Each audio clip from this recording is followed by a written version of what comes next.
ألف لام ميم. ذلك الكتاب لا ريب فيه هدى للمتقين الذين يؤمنون بالغيب ويقيمون الصلاة ومما رزقناهم ينفقون والذين يؤمنون بما أنزل إليك وما أنزل من قبلك وبالآخرة هم يوقنون أولئك على هدى من ربهم وأولئك هم المفلحون إن الذين كفروا سواء عليهم أأنذرتهم أم لم تنذرهم لا يؤمنون ختم الله على قلوبهم وعلى سمعهم وعلى أبصارهم غشاوة ولهم عذاب عظيم ومن الناس من يقول آمنا بالله وباليوم الآخر وما هم بمؤمنين يخادعون الله والذين آمنوا وما يخدعون إلا أنفسهم وما يشعرون في قلوبهم مرض فزادهم الله مرضا ولهم عذاب أليم بما كانوا يكذبون وإذا قيل لهم لا تفسدوا في الأرض قالوا إنما نحن مصلحون ألا إنهم هم المفسدون ولكن لا يشعرون وإذا قيل لهم آمنوا كما آمن الناس قالوا أنؤمن كما آمن السفهاء ألا إنهم هم السفهاء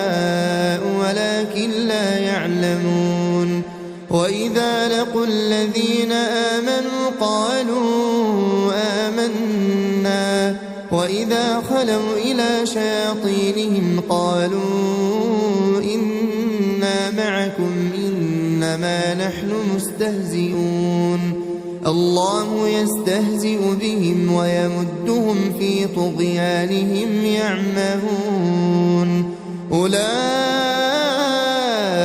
الذين اشتروا الضلالة بالهدى فما ربحت تجارتهم وما كانوا مهتدين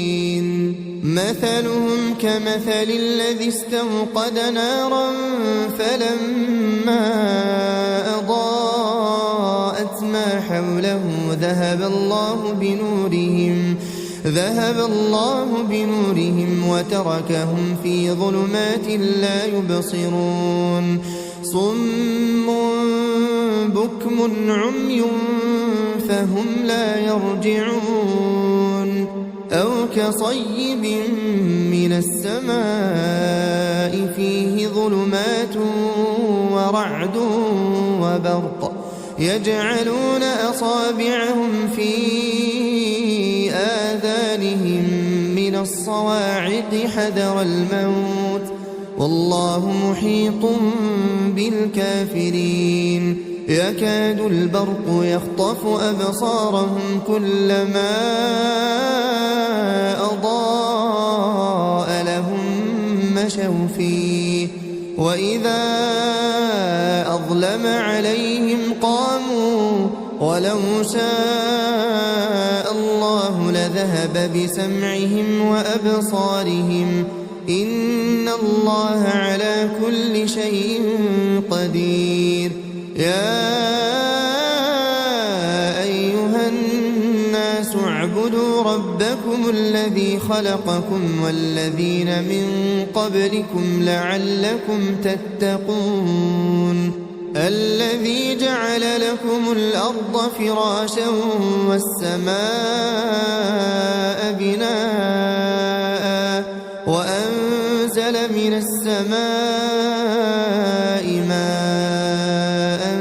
فأخرج به من الثمرات رزقا لكم فلا تجعلوا لله أندادا وأنتم تعلمون وإن كنتم في ريب مما نزلنا على عبدنا فأتوا بسورة من مثله وادعوا شهداءكم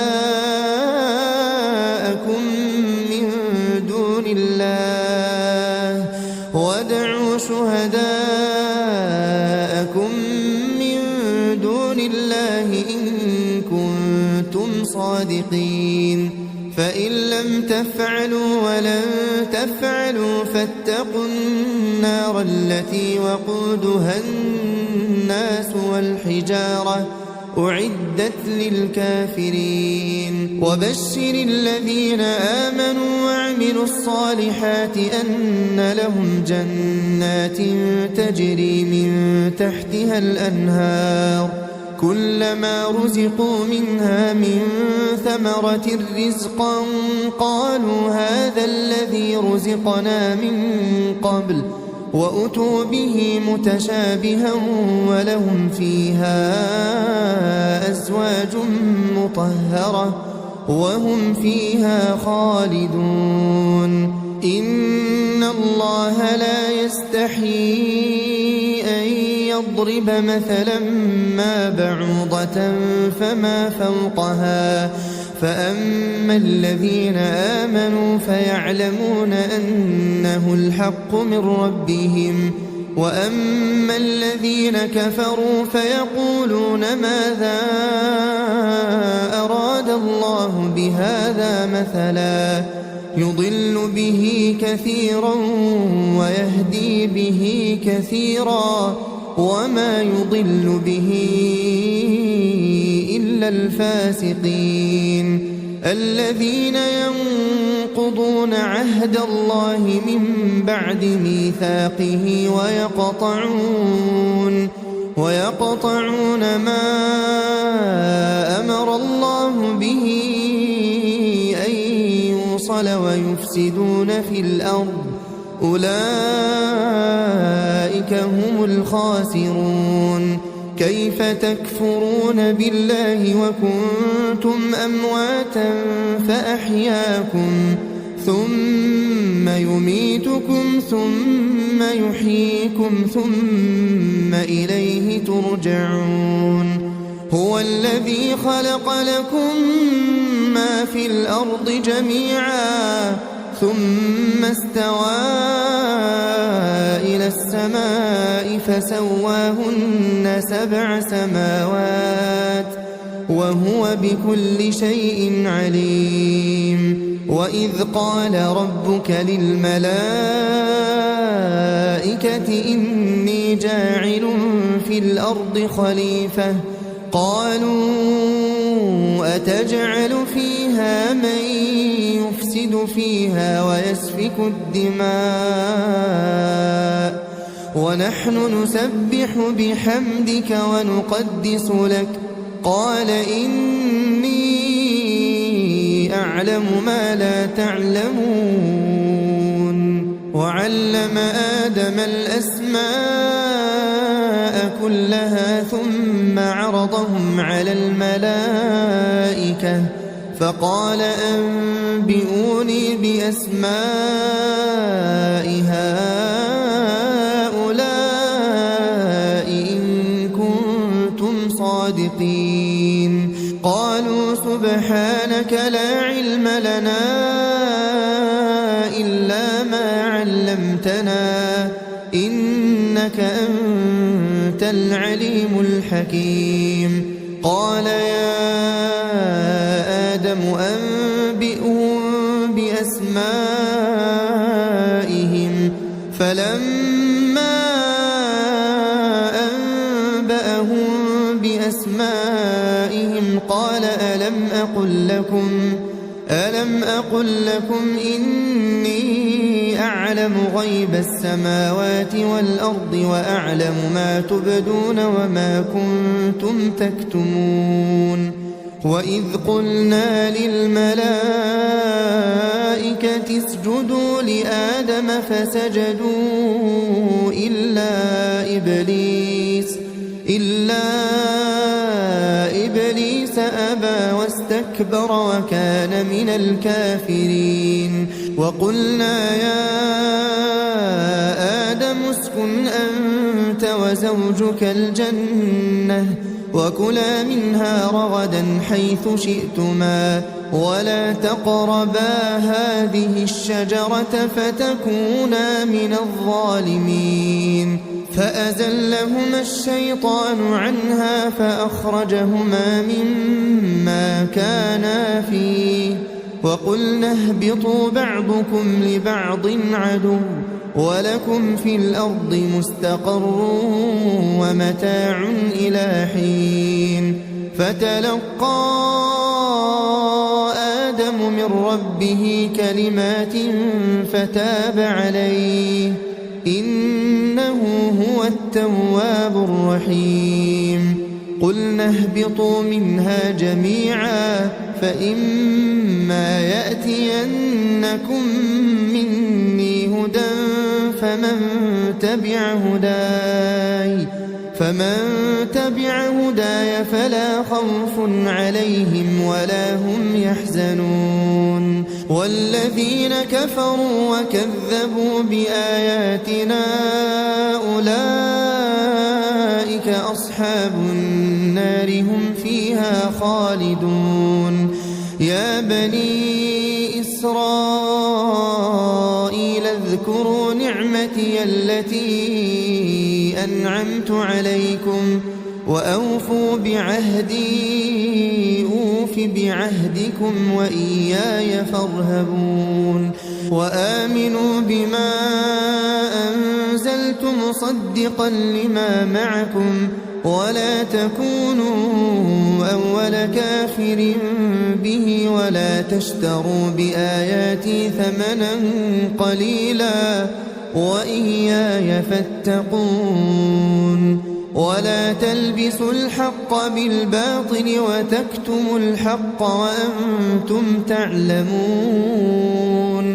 وأقيموا الصلاة وآتوا الزكاة واركعوا مع الراكعين أتأمرون الناس بالبر وتنسون أنفسكم وأنتم تتلون الكتاب أفلا تعقلون واستعينوا بالصبر والصلاة وإنها لكبيرة إلا على الخاشعين الذين يظنون أنهم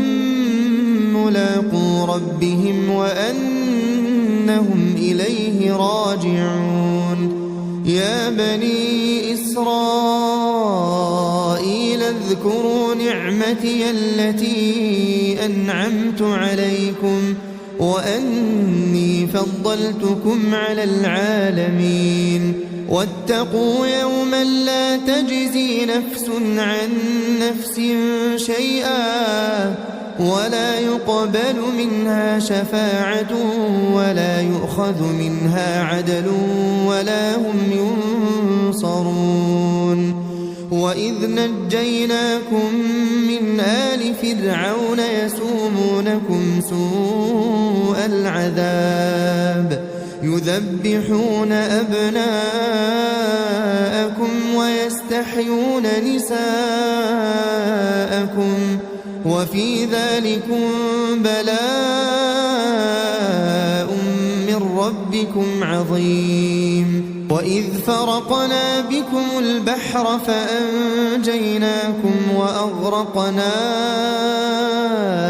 آل فرعون وأنتم تنظرون وإذ واعدنا موسى 40 ليلة ثم اتخذتم العجل من بعده وأنتم ظالمون ثم عفونا عنكم من بعد ذلك لعلكم تشكرون وإذ آتينا موسى الكتاب والفرقان لعلكم تهتدون وإذ قال موسى لقومه يا قوم إنكم ظلمتم أنفسكم باتخاذكم العجل فتوبوا إلى بارئكم فاقتلوا أنفسكم ذلكم خير لكم عند بارئكم فتاب عليكم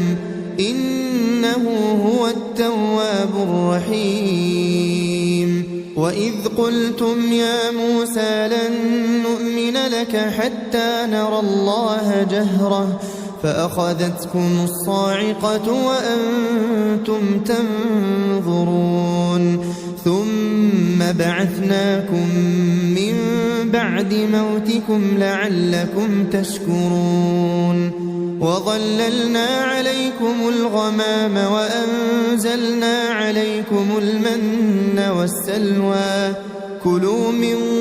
طيبات ما رزقناكم وما ظلمونا ولكن كانوا أنفسهم يظلمون وإذ قلنا ادخلوا هذه القرية فكلوا منها حيث شئتم رغدا وادخلوا الباب سجدا وقولوا حطة نغفر لكم خطاياكم وسنزيد المحسنين فبدل الذين ظلموا قولا غير الذي قيل لهم فأنزلنا على الذين ظلموا رجزا من السماء بما كانوا يفسقون وإذ استسقى موسى لقومه فقلنا اضرب بعصاك الحجر فانفجرت منه 12 عينا قد علم كل أناس مشربهم كلوا واشربوا من رزق الله ولا تعثوا في الأرض مفسدين وإذ قلتم يا موسى لن نصبر على طعام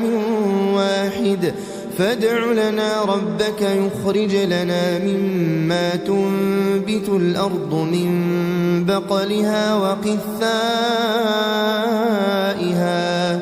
وفومها وعدسها وبصلها قال أتستبدلون الذي هو أدنى بالذي هو خير اهبطوا مصرا فإن لكم ما سألتم وضربت عليهم الذلة والمسكنة وباءوا بغضب من الله ذلك بأنهم كانوا يكفرون بآيات الله ويقتلون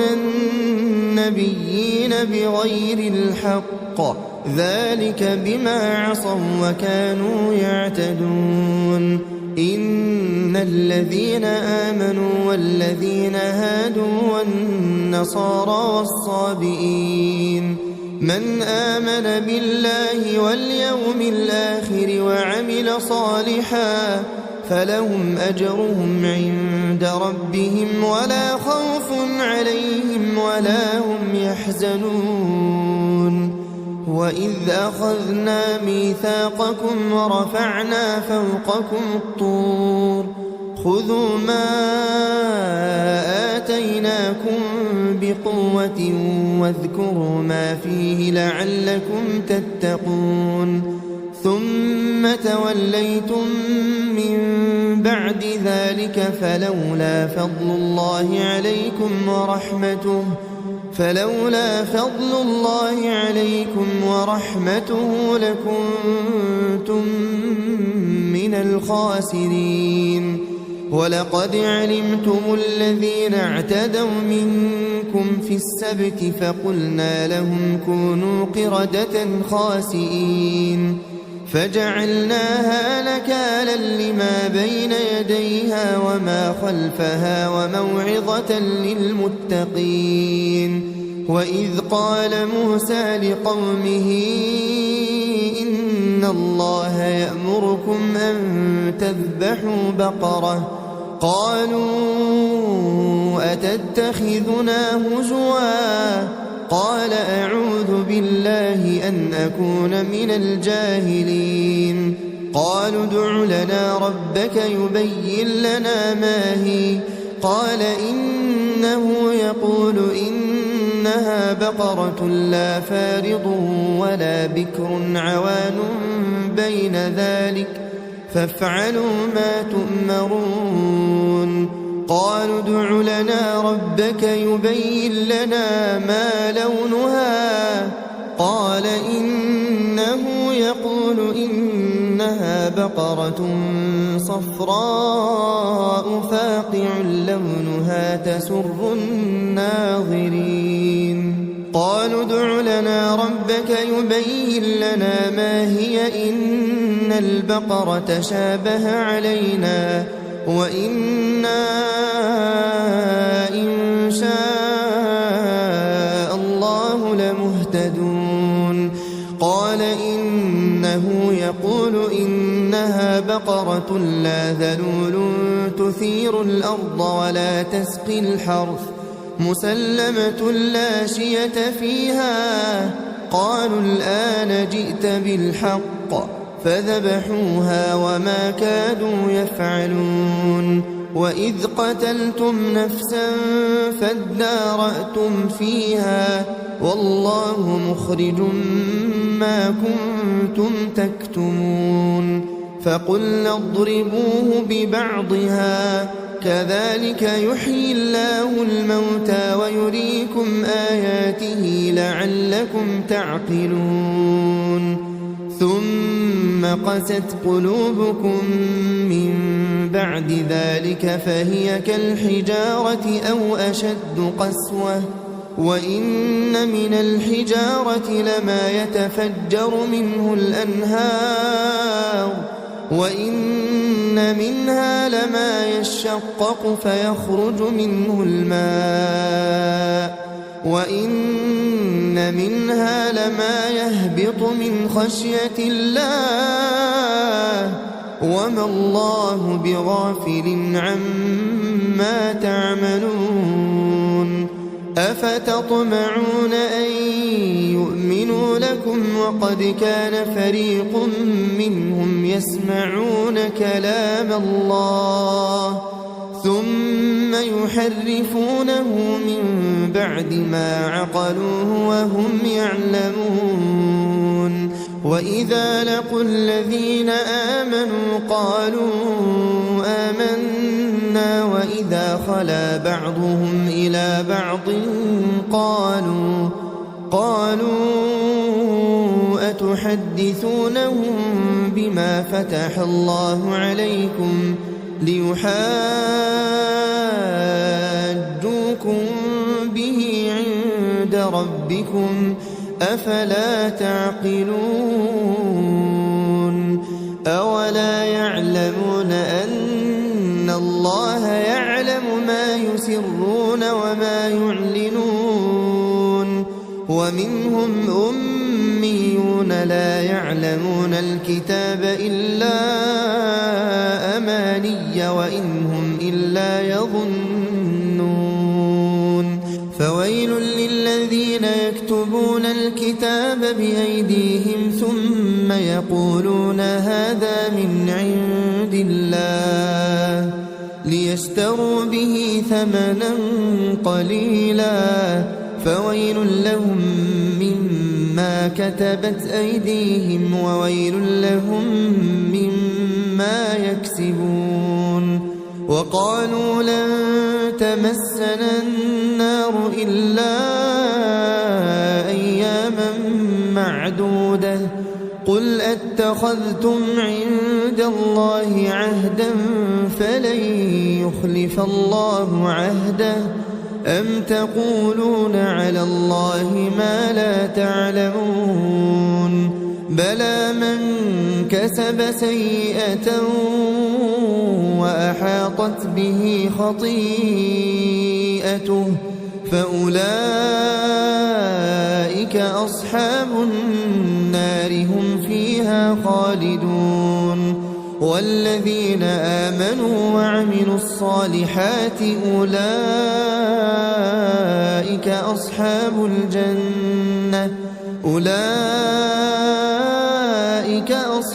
الجنة هم فيها خالدون وإذ أخذنا ميثاق بني إسرائيل لا تعبدون إلا الله وبالوالدين إحسانا وذي القربى واليتامى والمساكين وقولوا للناس حسنا وأقيموا الصلاة وآتوا الزكاة ثم توليتم إلا قليلا منكم وأنتم معرضون وإذ أخذنا ميثاقكم لا تسفكون دماءكم ولا تخرجون أنفسكم من دياركم ثم أقررتم وأنتم تشهدون ثم أنتم هؤلاء تقتلون أنفسكم وتخرجون فريقا منكم من ديارهم تظاهرون عليهم بالإثم والعدوان وإن يأتوكم أسارى تفادوهم وهو محرم عليكم إخراجهم أفتؤمنون ببعض الكتاب وتكفرون ببعض فما جزاء من يفعل ذلك منكم إلا خزي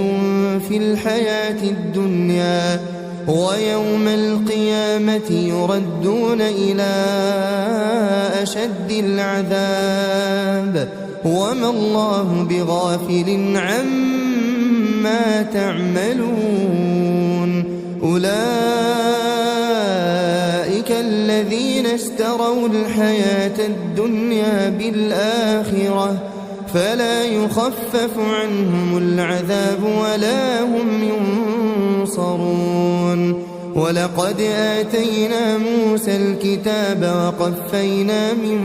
بعده بالرسل وآتينا عيسى ابن مريم البينات وأيدناه بروح القدس أفكلما جاءكم رسول بما لا تهوى أنفسكم استكبرتم ففريقا كذبتم وفريقا تقتلون وقالوا قلوبنا غلف بل لعنهم الله بكفرهم فقليلا ما يؤمنون ولما جاءهم كتاب من عند الله مصدق لما معهم وكانوا من قبل يستفتحون على الذين كفروا فلما جاءهم ما عرفوا كفروا به فلعنة الله على الكافرين بئس ما اشتروا به أنفسهم أن يكفروا بما أنزل الله بغيا أن ينزل الله من فضله على من يشاء من عباده فباءوا بغضب على غضب وللكافرين عذاب مهين وإذا قيل لهم آمنوا بما أنزل الله قالوا نؤمن بما أنزل علينا ويكفرون بما وراءه وهو الحق مصدقا لما معهم قل فلم تقتلون أنبياء الله من قبل إن كنتم مؤمنين ولقد جاءكم موسى موسى بالبينات ثم اتخذتم العجل من بعده وأنتم ظالمون وإذ أخذنا ميثاقكم ورفعنا فوقكم الطور خذوا ما آتيناكم بقوة واسمعوا قالوا سمعنا وعصينا وأشربوا في قلوبهم العجل بكفرهم قل بئس ما يأمركم به إيمانكم إن كنتم مؤمنين قل إن كانت لكم الدار الآخرة عند الله خالصة من دون الناس فتمنوا الموت إن كنتم صادقين ولن يتمنوه أبدا بما قدمت أيديهم والله عليم بالظالمين ولتجدنهم أحرص الناس على حياة ومن الذين أشركوا يود أحدهم لو يعمر 1000 سنة وما هو بمزحزحه من العذاب أن يعمر والله بصير بما يعملون قل من كان عدوا لجبريل فإنه نزله على قلبك بإذن الله مصدقا لما بين يديه وهدى وبشرى للمؤمنين من كان عدوا لله وملائكته ورسله وجبريل وميكال فإن الله عدو للكافرين ولقد أنزلنا إليك آيات بينات وما يكفر بها إلا الفاسقون أوكلما عاهدوا عهدا نبذه فريق منهم بل أكثرهم لا يؤمنون ولما جاءهم رسول من عند الله مصدق لما معهم نبذ فريق من الذين أوتوا الكتاب كتاب الله وراء ظهورهم كأنهم لا يعلمون واتبعوا ما تتلو الشياطين على ملك سليمان وما كفر سليمان ولكن الشياطين كفروا يعلمون الناس السحر وما أنزل على الملكين ببابل هاروت وماروت وما يعلمان من أحد حتى يقولا إنما نحن فتنة فلا تكفر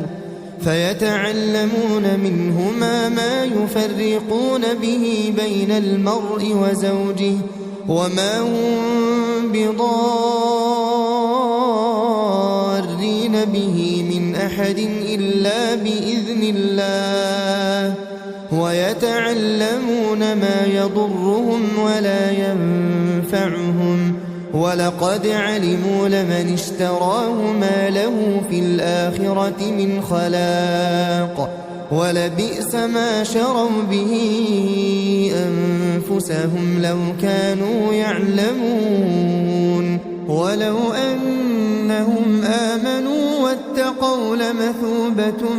من عند الله خير لو كانوا يعلمون يا أيها الذين آمنوا لا تقولوا راعنا وقولوا انظرنا واسمعوا وللكافرين عذاب أليم ما يود الذين كفروا من أهل الكتاب ولا المشركين أن ينزل عليكم من خير من ربكم والله يختص برحمته من يشاء والله ذو الفضل العظيم ما ننسخ من آية أو ننسها نأت بخير منها أو مثلها ألم تعلم أن الله على كل شيء قدير ألم تعلم أن الله له ملك السماوات والأرض وما لكم من دون الله من ولي ولا نصير أم تريدون أن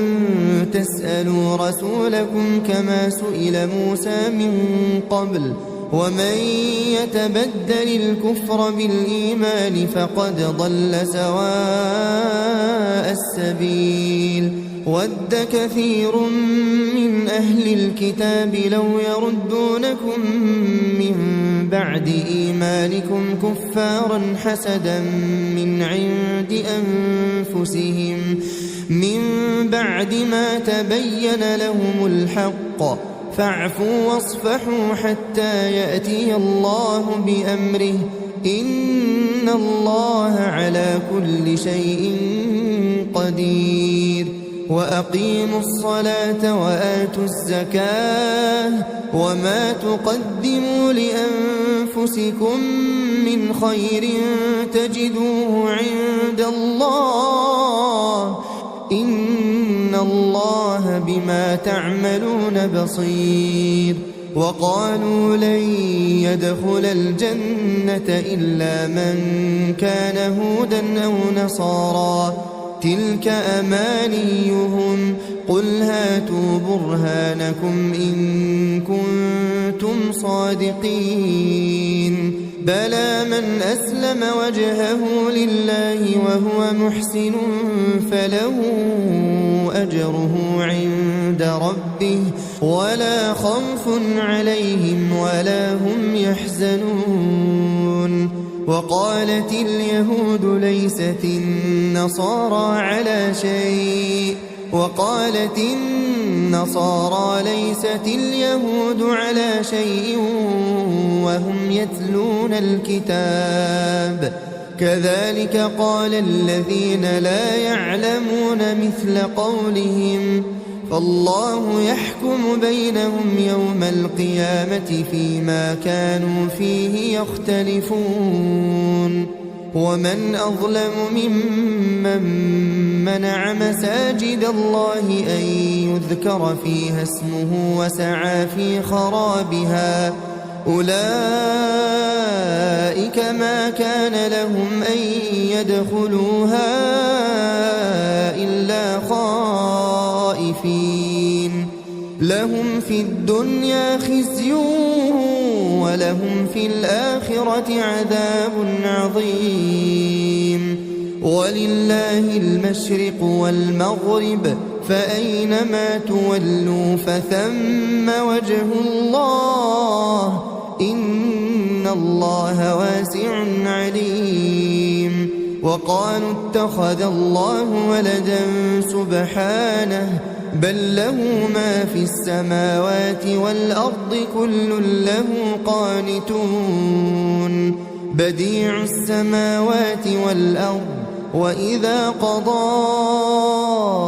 أمرا فإنما يقول له كن فيكون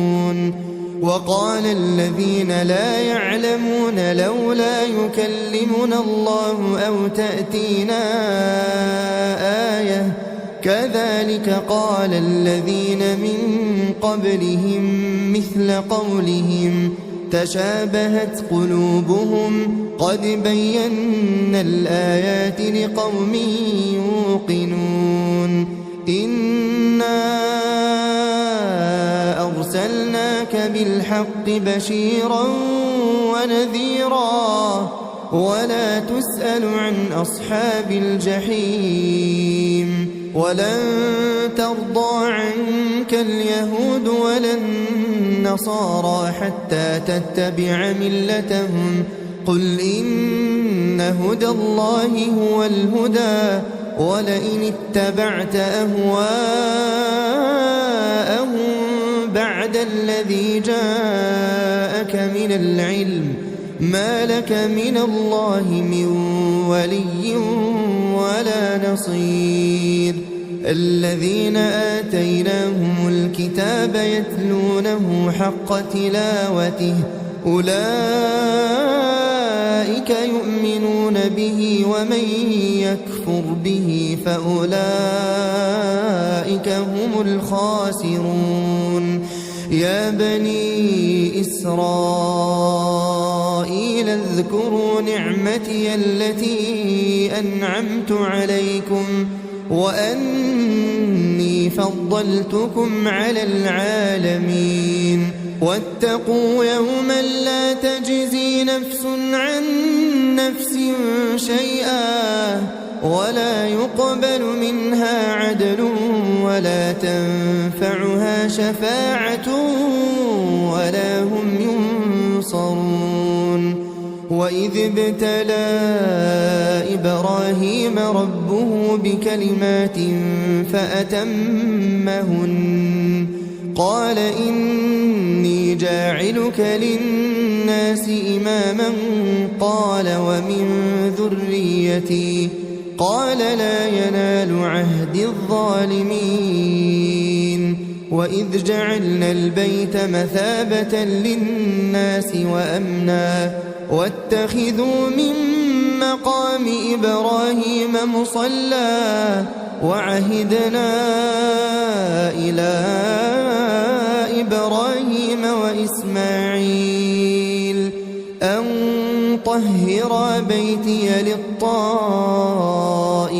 والعاكفين والركع السجود وإذ قال إبراهيم رب اجعل هذا بلدا آمنا وارزق أهله من الثمرات من آمن منهم بالله واليوم الآخر قال ومن كفر فأمتعه قليلا ثم أضطره إلى عذاب النار وبئس المصير وإذ يرفع إبراهيم القواعد من البيت وإسماعيل ربنا تقبل منا إنك أنت السميع العليم ربنا وجعلنا مسلمين لك ومن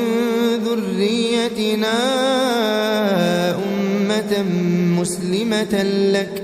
وأرنا مناسكنا وتب علينا إنك أنت التواب الرحيم ربنا وابعث فيهم رسولا منهم يتلو عليهم آياتك ويعلمهم الكتاب والحكمة ويزكيهم إنك أنت العزيز الحكيم ومن يرغب عن ملة إبراهيم إلا من سفه نفسه ولقد اصطفيناه في الدنيا وإنه في الآخرة لمن الصالحين إذ قال له ربه أسلم قال أسلمت لرب العالمين ووصى بها إبراهيم بنيه ويعقوب يا بني إن الله اصطفى لكم الدين فلا تموتن إلا وأنتم مسلمون أم كنتم شهداء إذ حضر يعقوب الموت إذ قال لبنيه ما تعبدون من بعدي قالوا نعبد إلهك وإله آبائك إبراهيم وإسماعيل وإسحاق إلها واحدا ونحن له مسلمون تلك أمة قد خلت لها ما كسبت ولكم ما كسبتم ولا تسألون عما كانوا يعملون وقالوا كونوا هودا أو نصارى تهتدوا قل بل ملة إبراهيم حنيفا وما كان من المشركين قولوا آمنا بالله وما أنزل إلينا وما أنزل إلى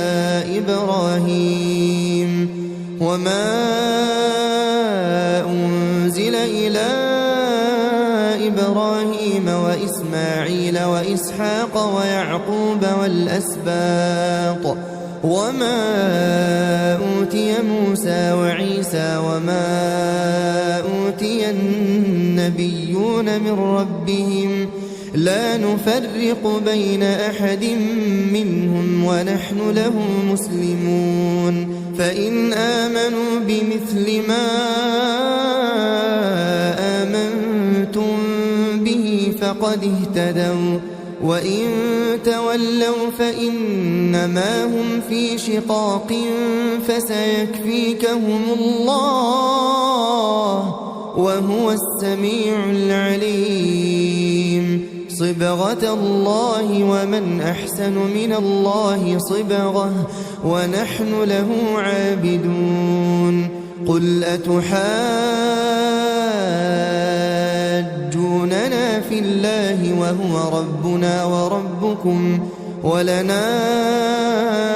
أعمالنا ولكم أعمالكم ونحن له مخلصون أم تقولون إن إبراهيم وإسماعيل وإسحاق ويعقوب والأسباط كانوا هودا أو نصارى قل أنتم أعلم أم الله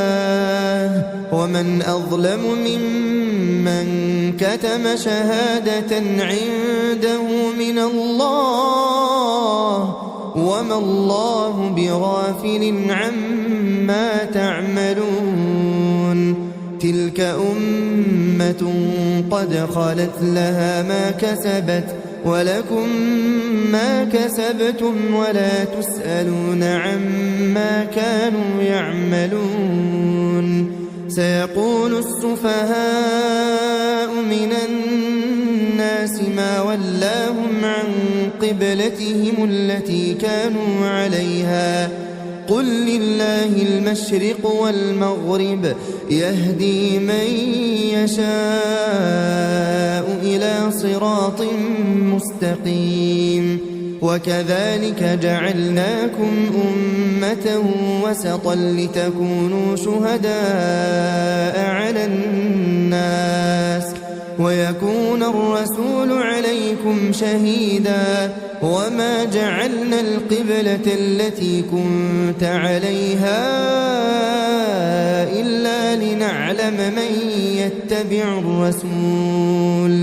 إلا لنعلم من يتبع الرسول ممن ينقلب على عقبيه وإن كانت لكبيرة إلا على الذين هدى الله وما كان الله ليضيع إيمانكم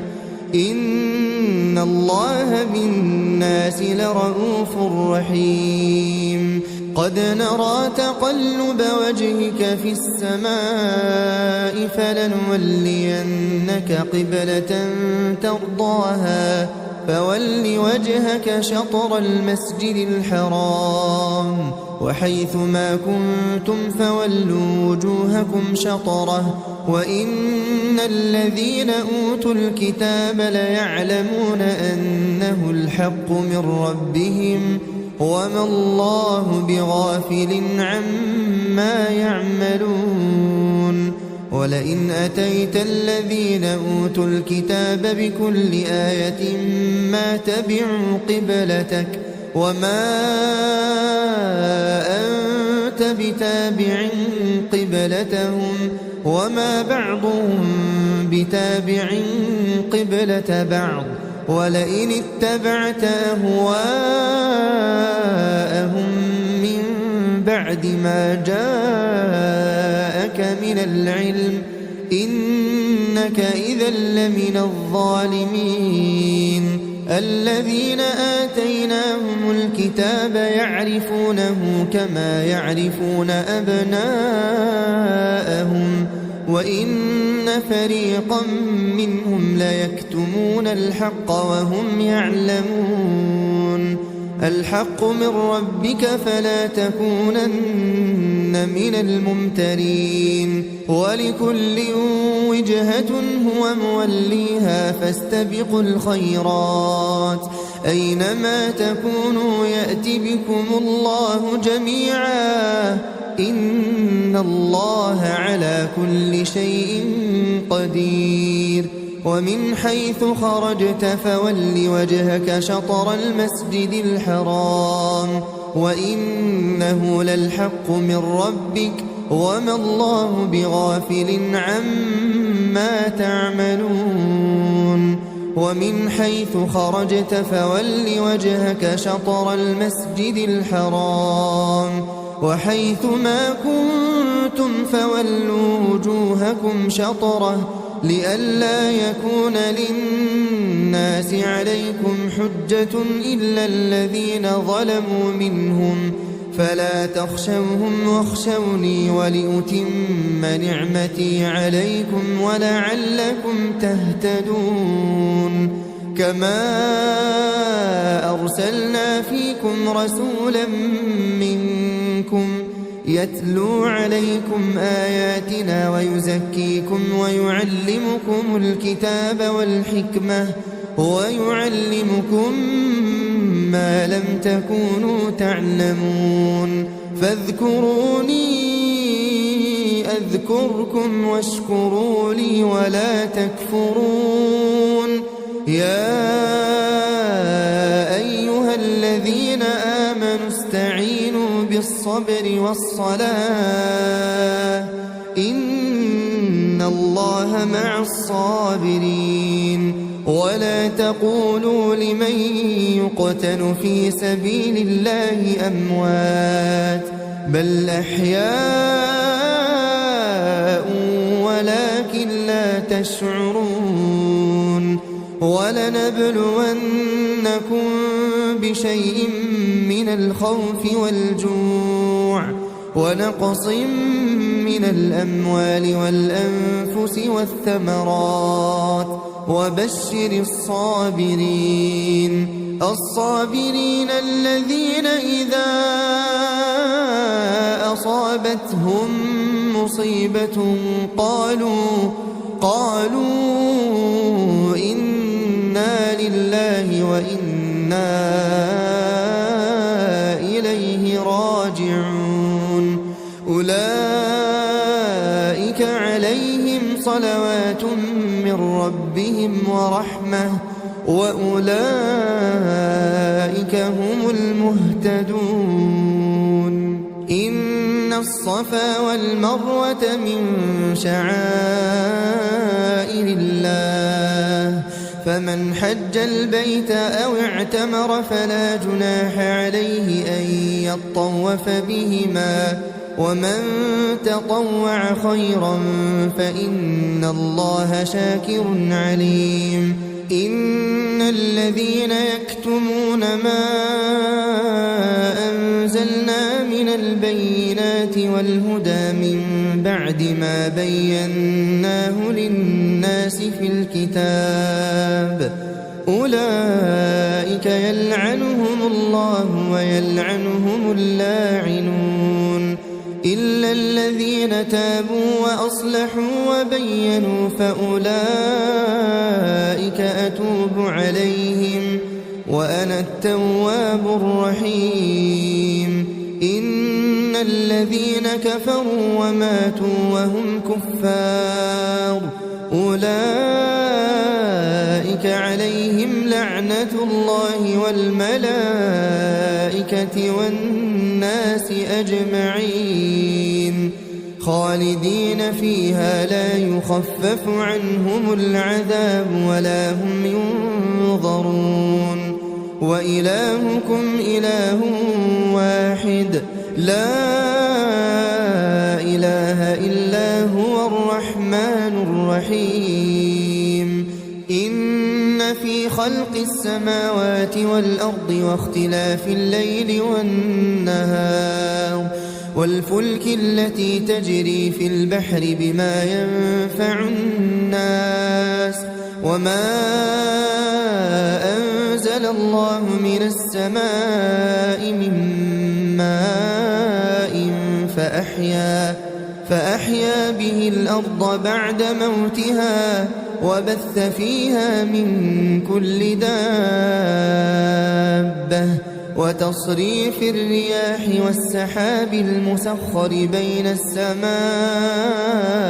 والأرض لآيات لقوم يعقلون ومن الناس من يتخذ من دون الله أندادا يحبونهم كحب الله والذين آمنوا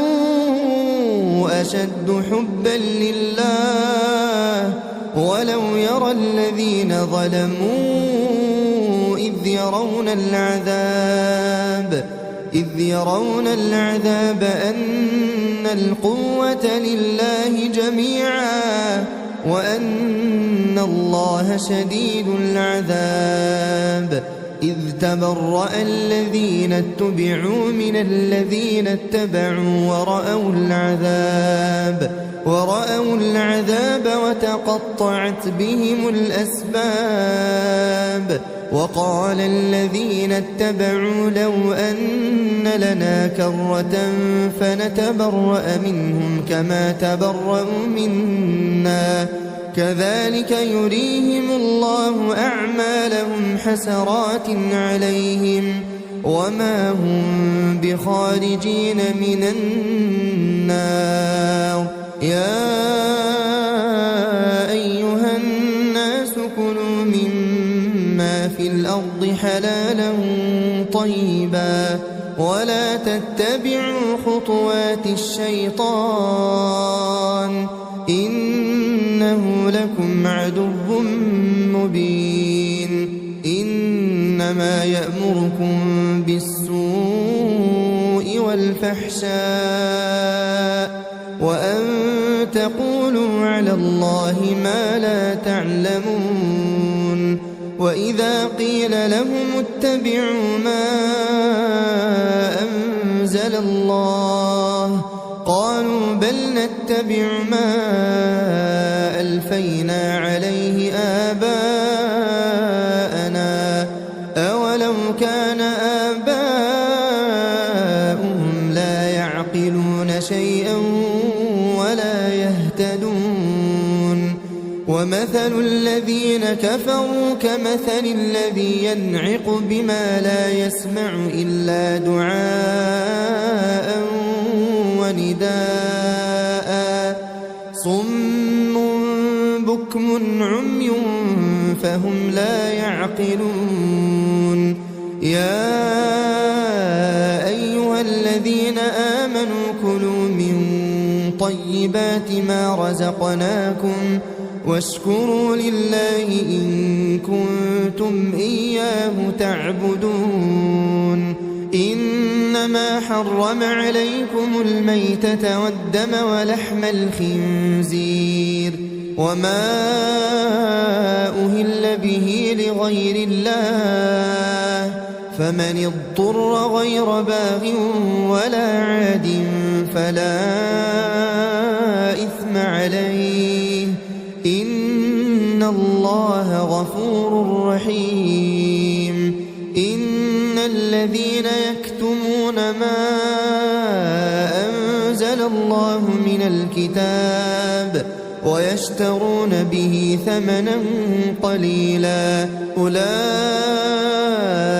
ما يأكلون في بطونهم إلا النار ولا يكلمهم الله يوم القيامة ولا يزكيهم ولهم عذاب أليم. أولئك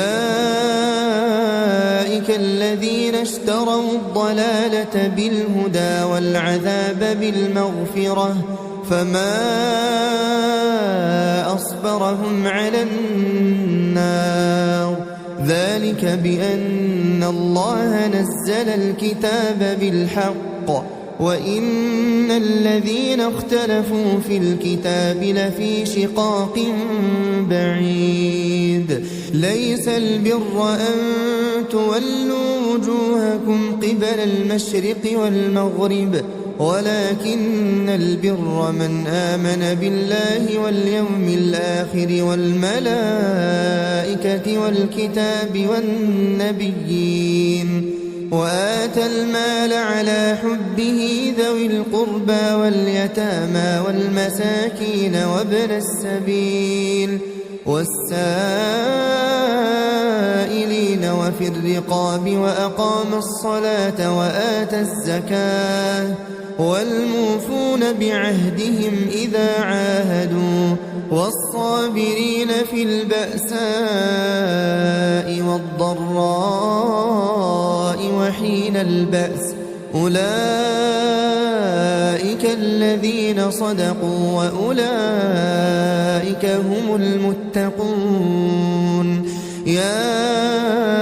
أيها الذين آمنوا كتب عليكم القصاص في القتلى الحر بالحر والعبد بالعبد والأنثى بالأنثى فمن عفي له من أخيه شيء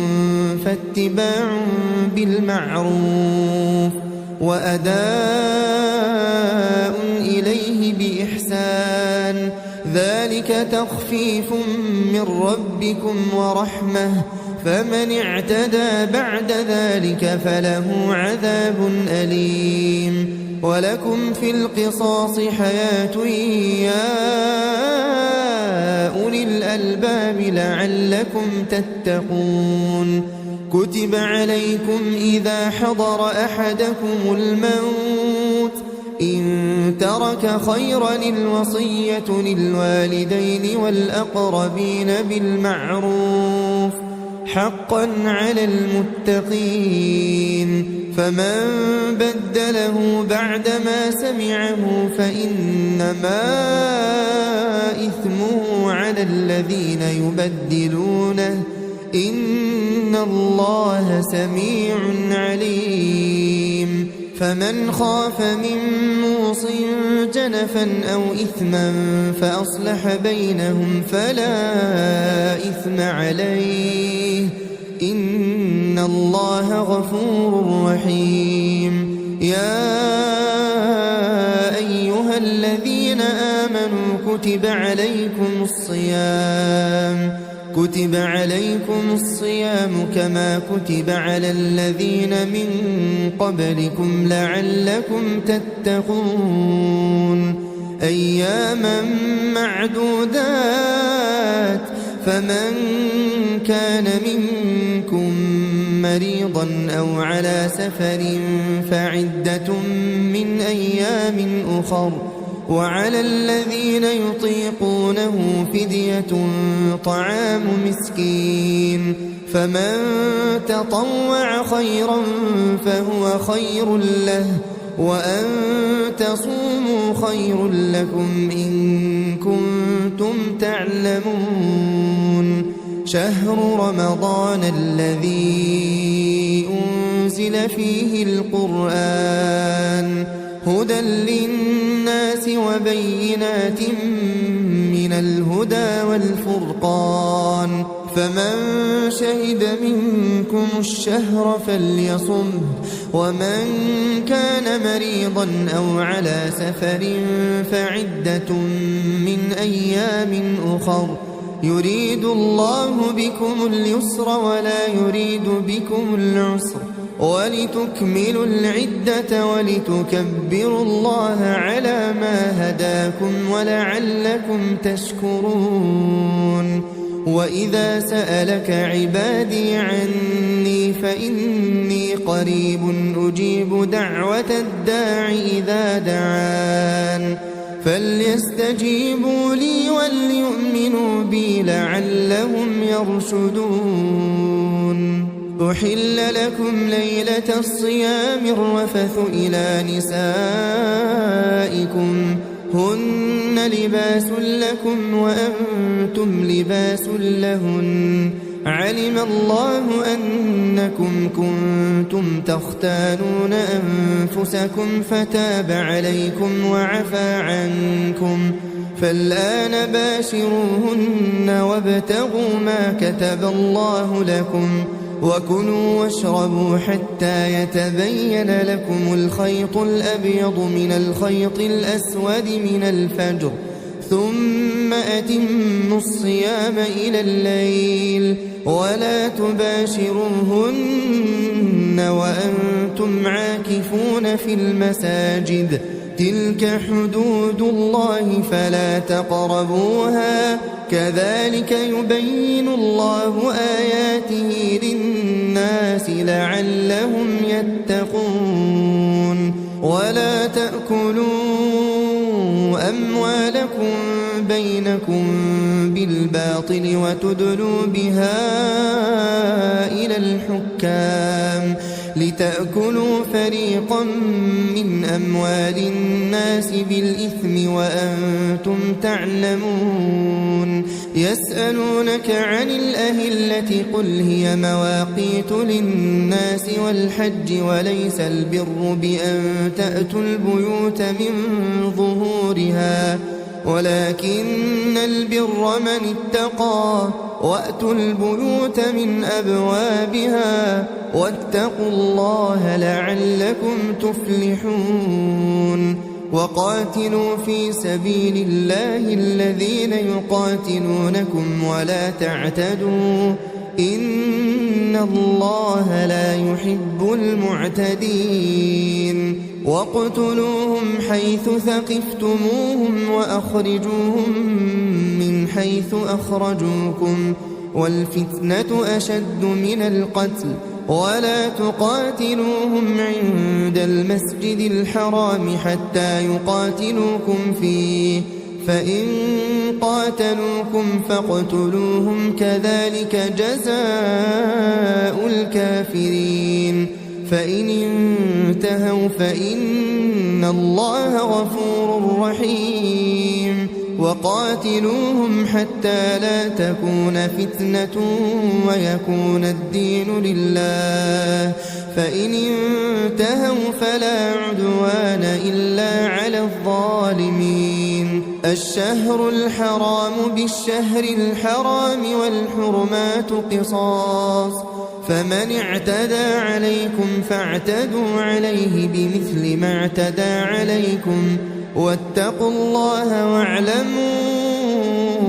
أن الله مع المتقين. وأنفقوا في سبيل الله ولا تلقوا بأيديكم إلى التهلكة وأحسنوا إن الله يحب المحسنين. وأتموا الحج والعمرة لله فإن أحصرتم فما استيسر من الهدي ولا تحلقوا رؤوسكم حتى يبلغ الهدي محله فمن كان منكم مريضا أو به أذى من رأسه ففدية من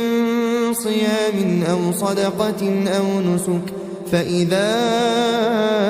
أمنتم فمن تمتع بالعمرة إلى الحج فما استيسر من الهدي فمن لم يجد فصيام 3 أيام في الحج و7 إذا رجعتم تلك 10 كاملة ذلك لمن لم يكن أهله حاضر المسجد الحرام. واتقوا الله واعلموا أن الله شديد العقاب. الحج أشهر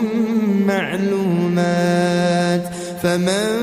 فرض فيهن الحج فلا رفث ولا فسوق ولا جدال في الحج وما تفعلوا من خير يعلمه الله وتزودوا فإن خير الزاد التقوى واتقون يا أولي الألباب ليس عليكم جناح أن تبتغوا فضلا من ربكم فإذا أفضتم من عرفات فاذكروا الله عند المشعر الحرام واذكروه كما هداكم وإن كنتم من قبله لمن الضالين ثم أفيضوا من حيث أفاض الناس واستغفروا الله إن الله غفور رحيم فإذا قضيتم مناسككم فاذكروا الله كذكركم آباءكم أو أشد ذكرا فمن الناس من يقول ربنا آتنا في الدنيا وما له في الآخرة من خلاق ومنهم من يقول ربنا آتنا في الدنيا حسنة وفي الآخرة حسنة وقنا عذاب النار أولئك لهم نصيب مما كسبوا والله سريع الحساب واذكروا الله في أيام معدودات فمن تعجل في يومين فلا إثم عليه ومن تأخر فلا إثم عليه لمن اتقى واتقوا الله واعلموا أنكم إليه تحشرون ومن الناس من يعجبك قوله في الحياة الدنيا ويشهد الله على ما في قلبه وهو ألد الخصام وإذا تولى سعى في الأرض ليفسد فيها ويهلك الحرث والنسل والله لا يحب الفساد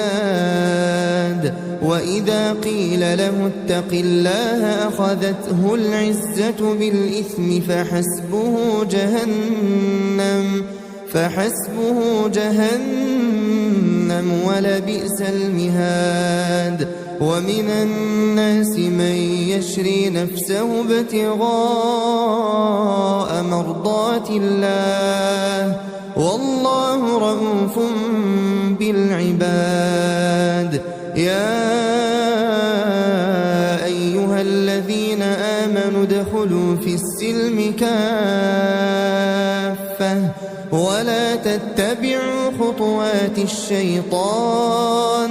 إنه لكم عدو مبين فإن زللتم من بعد ما جاءتكم البينات فاعلموا أن الله عزيز حكيم هل ينظرون إلا أن يأتيهم الله في ظلل من الغمام والملائكة وقضي الأمر وإلى الله ترجع الأمور سل بني إسرائيل كم آتيناهم من آية بينة ومن يبدل نعمة الله من بعد ما جاءته فإن الله شديد العقاب زين للذين كفروا الحياة الدنيا ويسخرون من الذين آمنوا والذين اتقوا فوقهم يوم القيامة والله يرزق من يشاء بغير حساب. كان الناس أمة واحدة فبعث الله النبيين مبشرين ومنذرين وأنزل معهم الكتاب بالحق ليحكم بين الناس فيما اختلفوا فيه وما اختلف فيه إلا الذين أوتوه من بعد ما جاءتهم البينات بغيا بينهم فهدى الله الذين آمنوا لما اختلفوا فيه من الحق بإذنه والله يهدي من يشاء إلى صراط مستقيم. أم حسبتم أن تدخلوا الجنة ولما يأتكم مثل الذين خلوا من قبلكم مستهم البأساء والضراء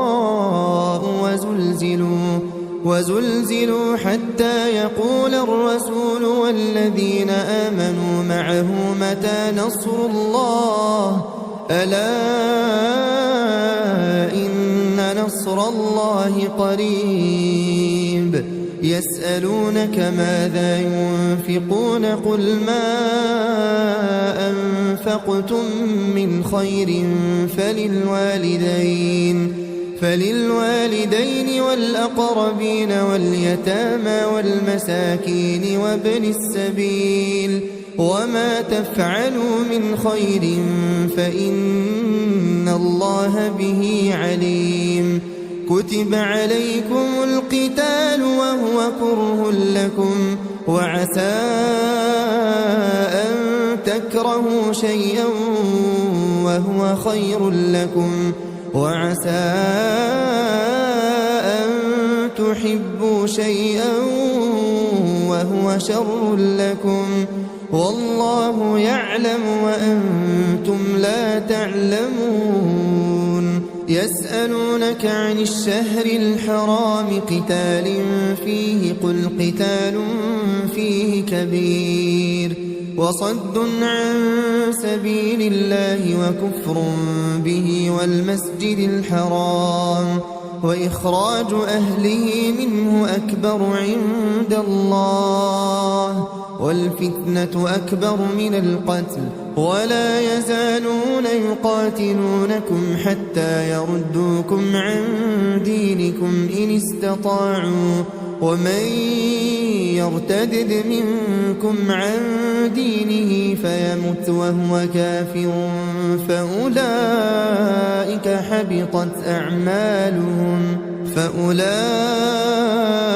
حبطت أعمالهم في الدنيا والآخرة وأولئك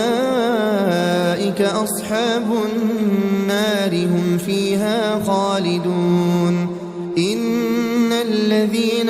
آمنوا والذين هاجروا وجاهدوا في سبيل الله أولئك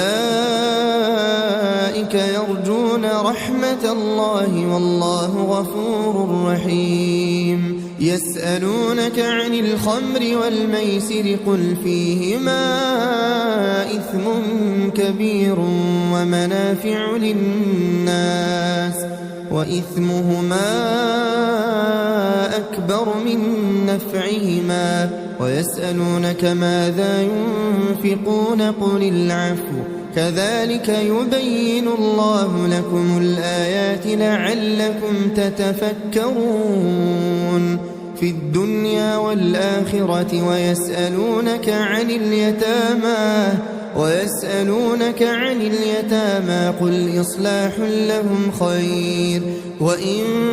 تخالطوهم فإخوانكم والله يعلم المفسد من المصلح ولو شاء الله لأعنتكم إن إن الله عزيز حكيم ولا تنكحوا المشركات حتى يؤمنن ولأمة مؤمنة خير من مشركة ولو أعجبتكم ولا تنكحوا المشركين حتى يؤمنوا ولعبد مؤمن خير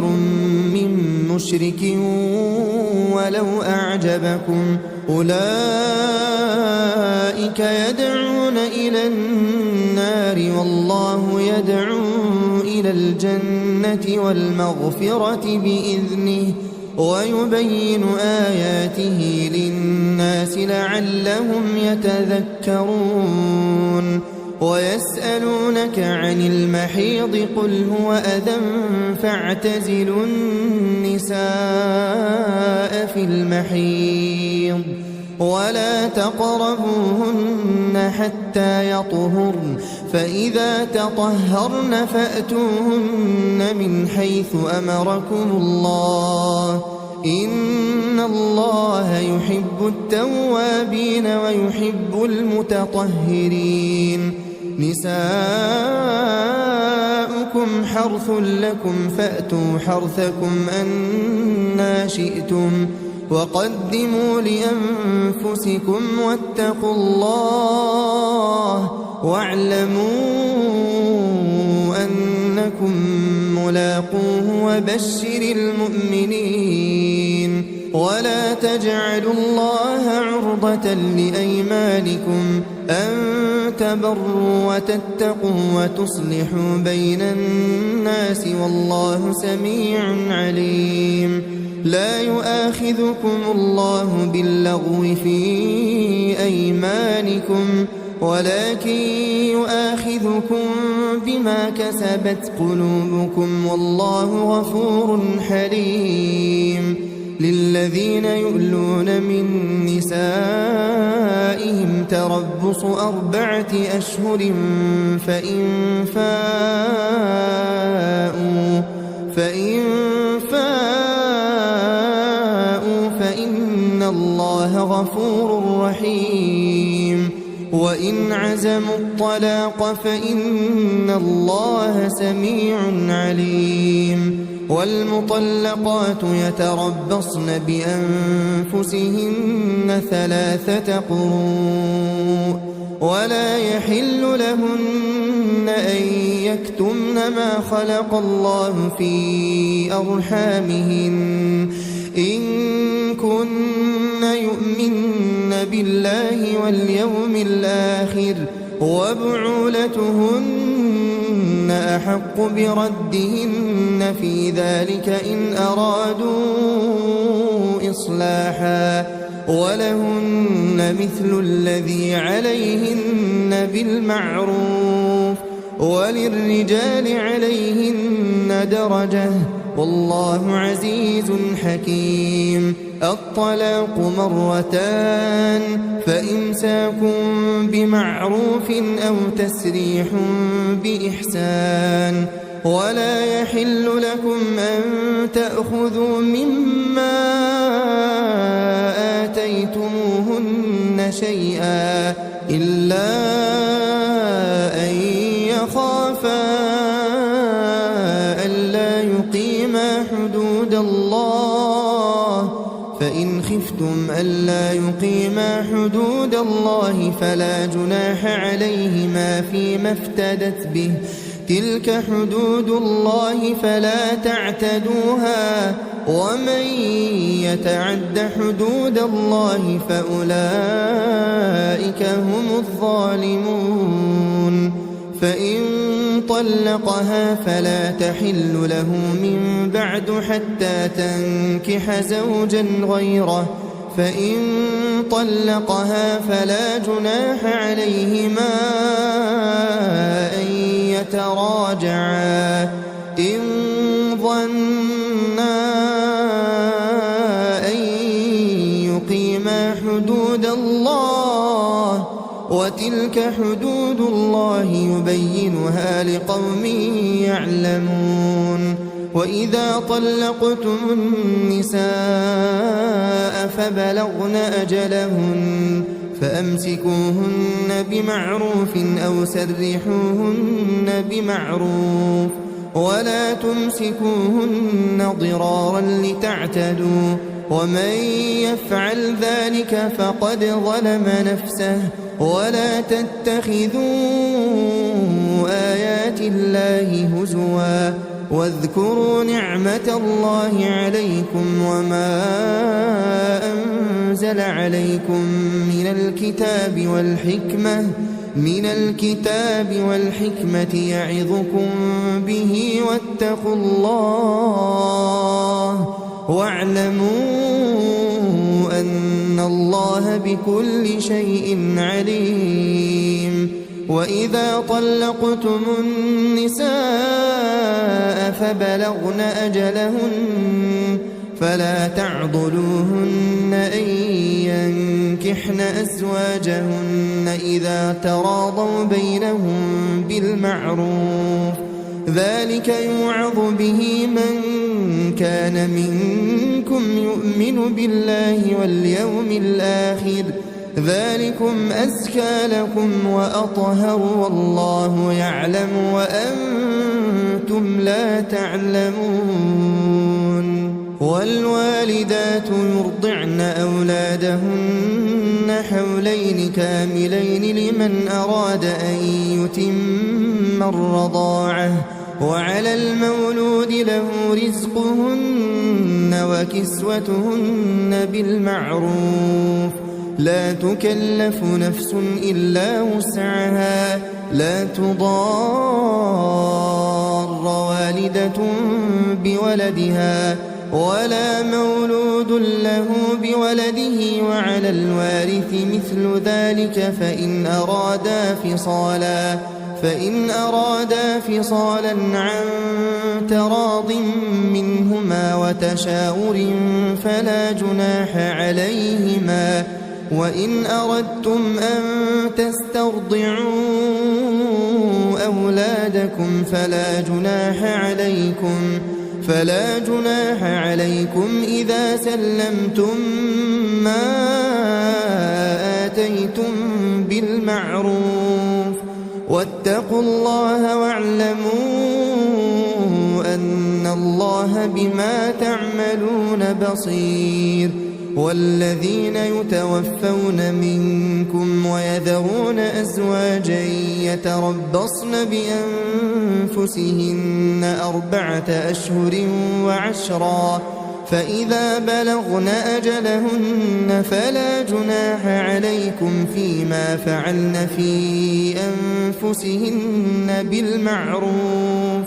والله بما تعملون خبير. ولا جناح عليكم فيما عرضتم به من خطبة النساء أو أكننتم في أنفسكم علم الله أنكم ستذكرونهن ولكن لا تواعدوهن سرا إلا أن تقولوا قولا معروفا ولا تعزموا عقدة النكاح حتى يبلغ الكتاب أجله واعلموا أن الله يعلم ما في أنفسكم فاحذروه واعلموا أن الله غفور حليم. لا جناح عليكم إن طلقتم النساء ما لم تمسوهن أو تفرضوا لهن فريضة ومتعوهن على الموسع قدره وعلى المقتر قدره متاعا بالمعروف حقا على المحسنين. وإن طلقتموهن من قبل أن تمسوهن وقد فرضتم لهن فريضة فنصف ما فرضتم إلا أن يعفون أو يعفو الذي بيده عقدة النكاح وأن تعفوا أقرب للتقوى ولا تنسوا الفضل بينكم إن الله بما تعملون بصير حافظوا على الصلوات والصلاة الوسطى وقوموا لله قانتين فإن خفتم فرجالا أو ركبانا فإذا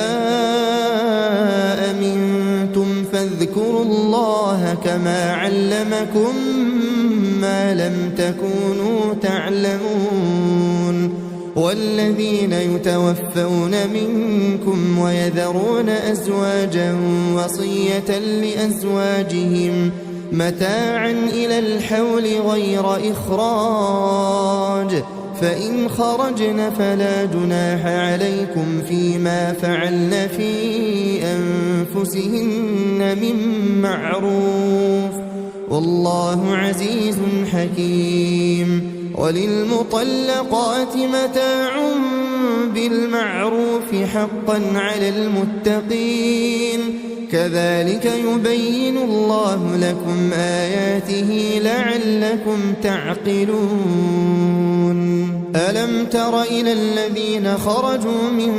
ديارهم وهم ألوف حذر الموت فقال لهم الله موتوا ثم أحياهم إن الله لذو فضل على الناس ولكن أكثر الناس لا يشكرون وقاتلوا في سبيل الله واعلموا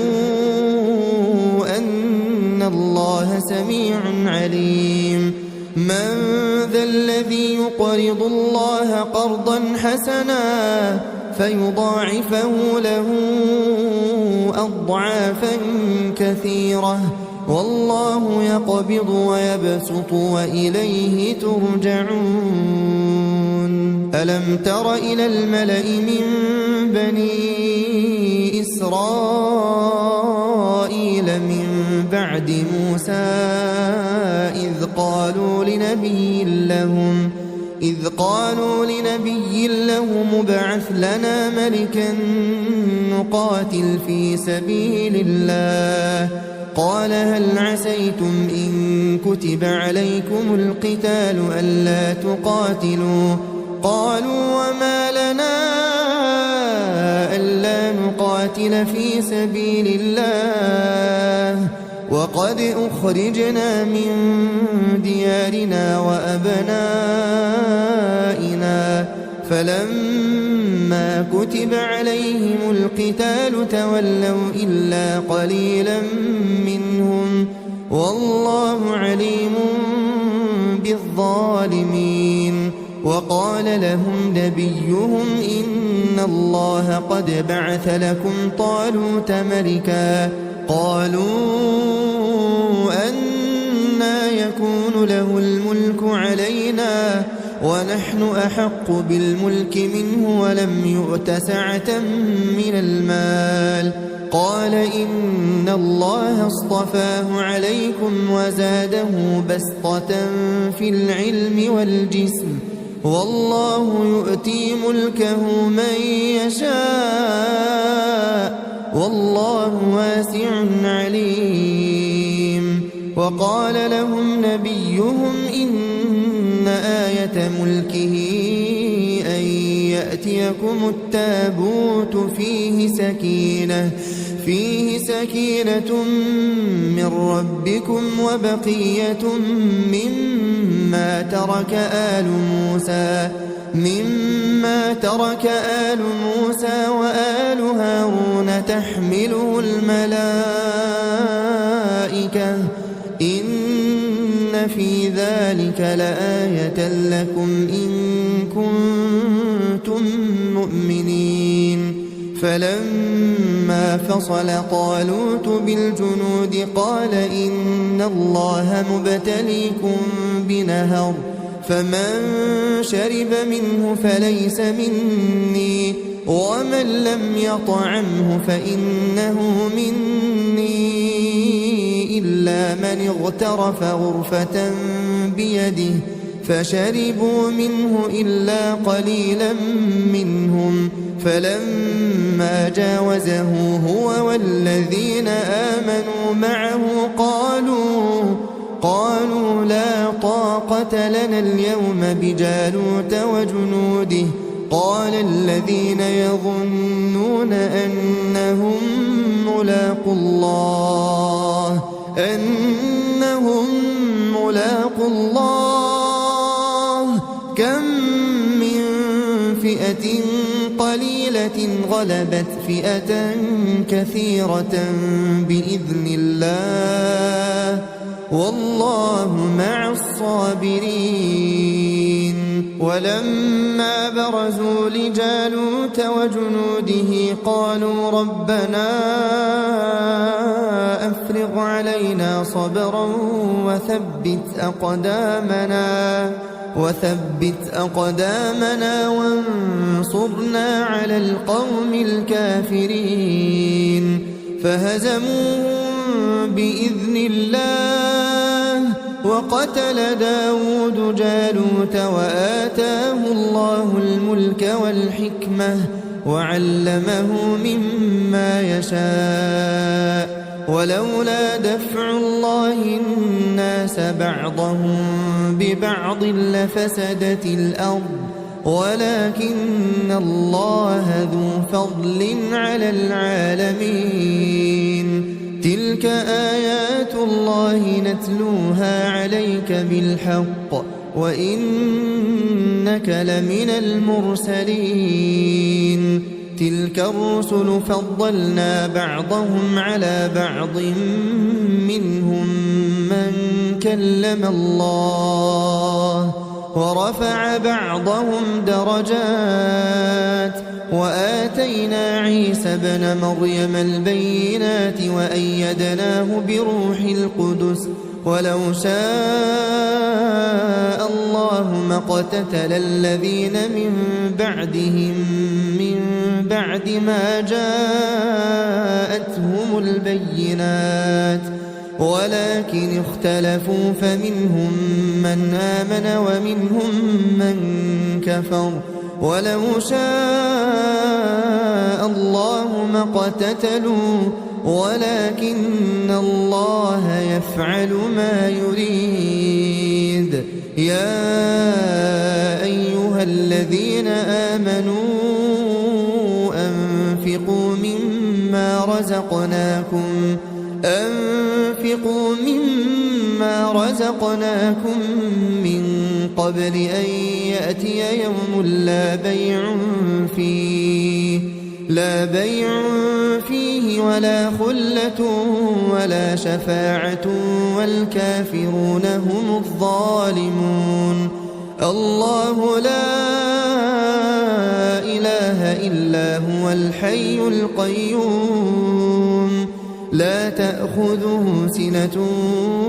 ولا نوم له ما في السماوات وما في الأرض من ذا الذي يشفع عنده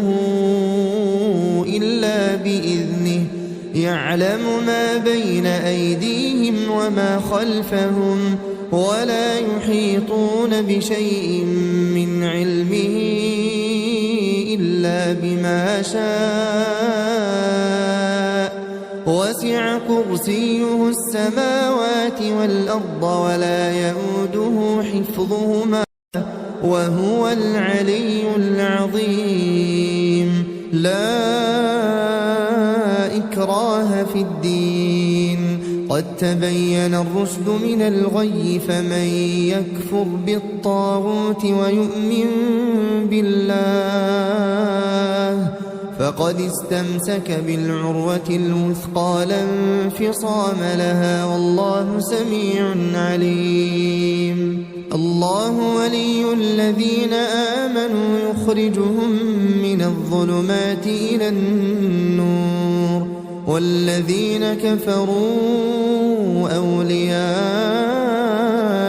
الطاغوت يخرجونهم من النور إلى الظلمات أولئك أصحاب النار هم فيها خالدون ألم تر إلى الذي حاج إبراهيم في ربه أن آتاه الله الملك إذ قال إبراهيم ربي الذي يحيي ويميت قال أنا أحيي وأميت قال إبراهيم فإن الله يأتي بالشمس من المشرق فأت بها من المغرب فبهت الذي كفر والله لا يهدي القوم الظالمين أو كالذي مر على قرية وهي خاوية على عروشها قال أنى يحيي هذه الله بعد موتها فأماته الله 100 عام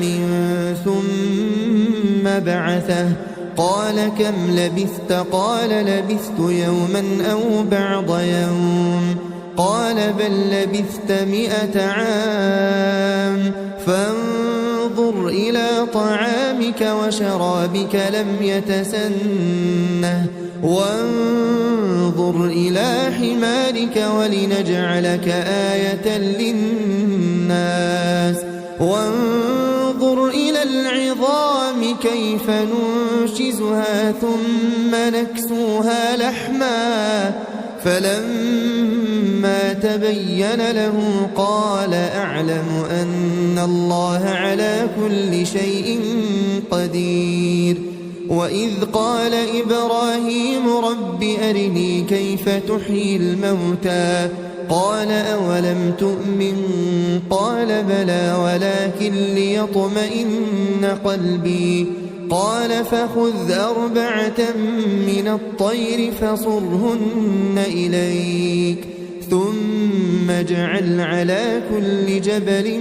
منهن جزءا ثم ادعهن يأتينك سعيا واعلم أن الله عزيز حكيم مثل الذين ينفقون أموالهم في سبيل الله كمثل حبة أنبتت 7 سنابل في كل سنبلة 100 حبة والله يضاعف لمن يشاء والله واسع عليم الذين ينفقون أموالهم في سبيل الله ثم لا يتبعون ما أنفقوا منا ولا أذى لهم أجرهم عند ربهم ولا خوف عليهم ولا هم يحزنون قول معروف ومغفرة خير من صدقة يتبعها أذى والله غني حليم يا أيها الذين آمنوا لا تبطلوا صدقاتكم بالمن والأذى كالذي ينفق ماله رئاء الناس ولا يؤمن بالله واليوم الآخر فمثله كمثل صفوان عليه تراب فأصابه وابل فتركه صلدا لا يقدرون على شيء مما كسبوا والله لا يهدي القوم الكافرين ومثل الذين ينفقون أموالهم ابتغاء مرضات الله وتثبيتا من أنفسهم كمثل جنة بربوة أصابها وابل فآتت أكلها ضعفين فإن لم يصبها وابل فطل والله بما تعملون بصير. أيود أحدكم أن تكون له جنة من نخيل وأعناب تجري من تحتها الأنهار له فيها من كل الثمرات وأصابه الكبر وله ذرية ضعفاء فأصابها إعصار فيه نار فاحترقت كذلك يبين الله لكم الآيات لعلكم تتفكرون. يا أيها الذين آمنوا أنفقوا من طيبات ما كسبتم ومما أخرجنا لكم من الأرض ولا تيمموا الخبيث منه تنفقون ولستم بآخذيه إلا أن تغمضوا فيه واعلموا أن الله غني حميد. الشيطان يعدكم الفقر ويأمركم بالفحشاء والله يعدكم مغفرة منه وفضلا والله واسع عليم. يؤتي الحكمة من يشاء ومن يؤت الحكمة فقد أوتي خيرا كثيرا وما يذكر إلا أولو الألباب. وما أنفقتم من نفقة أو نذرتم من نذر فإن الله يعلمه وما للظالمين من أنصار. إن تبدوا الصدقات فنعما هي وإن تخفوها وتؤتوها الفقراء فهو خير لكم ويكفر عنكم من سيئاتكم والله بما تعملون خبير. ليس عليك هداهم ولكن الله يهدي من يشاء وما تنفقوا من خير فلأنفسكم وما تنفقون إلا ابتغاء وجه الله وما تنفقوا من خير يوفى إليكم وأنتم لا تظلمون. للفقراء الذين أحصروا في سبيل الله لا يستطيعون ضربا في الأرض يحسبهم الجاهل أغنياء من التعفف تعرفهم بسيماهم لا يسألون الناس إلحافا وما تنفقوا من خير فإن الله به عليم. الذين ينفقون أموالهم بالليل والنهار سرا وعلانية فلهم أجرهم عند ربهم ولا خوف عليهم ولا هم يحزنون. الذين يأكلون الربا لا يقومون إلا كما يقوم الذي يتخبطه الشيطان من المس ذلك بأنهم قالوا إن إنما البيع مثل الربا وأحل الله البيع وحرم الربا فمن جاءه موعظة من ربه فانتهى فله ما سلف وأمره إلى الله ومن عاد فأولئك أصحاب النار هم فيها خالدون يمحق الله الربا ويربي الصدقات والله لا يحب كل كفار أثيم إن الذين آمنوا وعملوا الصالحات وأقاموا الصلاة وآتوا الزكاة لهم أجرهم عند ربهم ولا خوف عليهم ولا هم يحزنون يا أيها الذين آمنوا اتقوا الله وذروا ما بقي من الربا إن كنتم مؤمنين فإن لم تفعلوا فأذنوا بحرب من الله ورسوله وإن تبتم فلكم رؤوس أموالكم لا تظلمون ولا تظلمون وإن كان ذو عسرة فنظرة إلى ميسرة وأن تصدقوا خير لكم إن كنتم تعلمون واتقوا يوما ترجعون فيه إلى الله ثم توفى كل نفس ما كسبت وهم لا يظلمون يا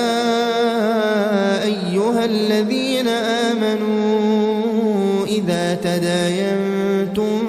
بدين إلى أجل مسمى فاكتبوه وليكتب بينكم كاتب بالعدل ولا يأب كاتب أن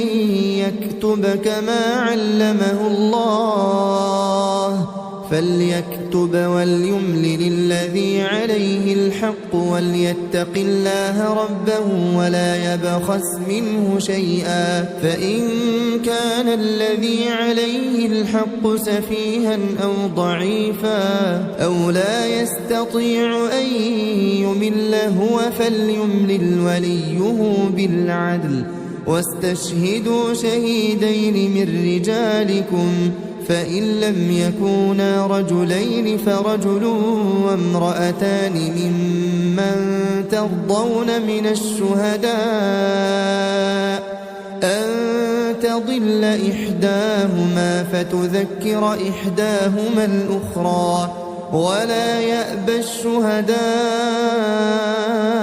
إذا ما دعوا ولا تسأموا أن تكتبوه صغيرا أو كبيرا إلى أجله ذلكم أقسط عند الله وأقوم للشهادة وأدنى ألا ترتابوا إلا أن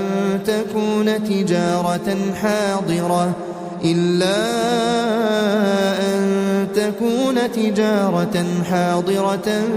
تديرونها بينكم فليس عليكم جناح ألا تكتبوها وأشهدوا إذا تبايعتم ولا يضار كاتب ولا شهيد وإن تفعلوا فإنه فسوق بكم واتقوا الله ويعلمكم الله والله بكل شيء عليم وإن كنتم على سفر ولم تجدوا كاتبا فرهان مقبوضة فإن أمن بعضكم بعضا فليؤدي الذي اؤتمن أمانته وليتق الله ربه ولا تكتموا الشهادة ومن يكتمها فإنه آثم قلبه والله بما تعملون عليم. لله ما في السماوات وما في الأرض وإن تبدوا ما في أنفسكم أو تخفوه يحاسبكم به الله فيغفر لمن يشاء ويعذب من يشاء والله على كل شيء قدير. آمن الرسول بما أنزل إليه من ربه والمؤمنون كل آمن بالله وملائكته وكتبه ورسله لا نفرق بين أحد من رسله وقالوا سمعنا وأطعنا غفرانك ربنا وإليك المصير. لا يكلف الله نفسا إلا وسعها لها ما كسبت وعليها ما اكتسبت ربنا لا تؤاخذنا إن نسينا أو أخطأنا ربنا ولا تحمل علينا إصرا كما حملته على الذين من قبلنا ربنا ولا تحملنا ما لا طاقة لنا به واعف عنا واغفر لنا وارحمنا أنت مولانا فانصرنا على القوم الكافرين.